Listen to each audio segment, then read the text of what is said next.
Toujours dans votre scandale du jour fii ci VIP People TV la chaîne des grands événements s'informer juste vrai tey alxamis fukki fan ak juróom-benn ci weeru novembre atum ñaari junni ak ñaar fukk ak ñett suñu jógee foofu dama bëgg ñu seetaani dofu Ousmane Sonko bi nga xamante ni kenn xamul avocat la kenn xamul violeur la kenn xamul activiste la kenn xamul fugitif la yan kàddu la yëkkati ginnaaw bi nga xamante ni boobu ba tey mi ngi ràlleewu di ràlle ret mel ni golo bu ñaax en tout cas nañu déglu ci kàddu yi nga xamante ni Juan Branco yëkkati na ko. Encore hier dans la nuit, alors que je rentrais chez moi, quelqu'un d'une vingtaine d'années m'interrompt de façon assez agressive dans la rue et commence à m'alpaguer en me reprochant un certain nombre de propos que j'aurais tenus en se disant absolument scandalisé par, en gros, mon existence.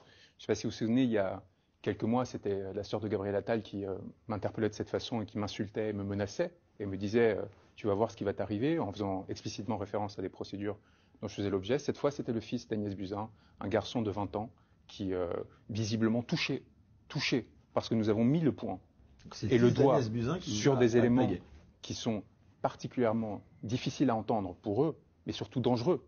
Et c'est là où il faut qu'on ait conscience collectivement de la menace que l'on représente de par la liberté que l'on a acquis, notamment grâce aux réseaux sociaux et cette capacité à contourner temporairement et de façon limitée l'emprise qu'ils avaient sur les médias dans notre pays.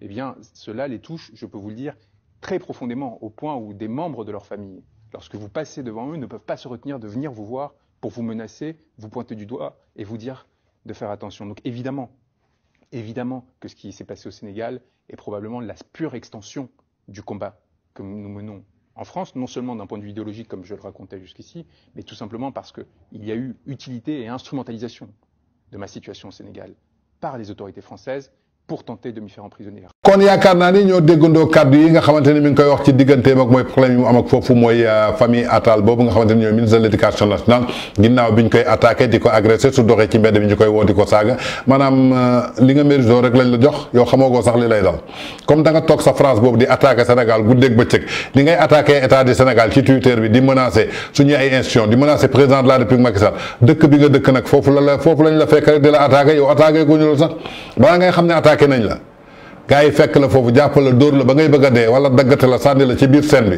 su boobaa ngay xam ne attaqué nañ la amoo gisoo dara sax Juan Branco t'as encore rien vu les gens qui te menacent là-bas de cette famille Attal là tu n'as encore rien vu le jour que tu sauras qu'on t'a menacé c'est le jour où on va te décapiter et on va te jeter sur la scène c'est ce jour-là que tu sauras que le Sénégal n'est pas ton égal.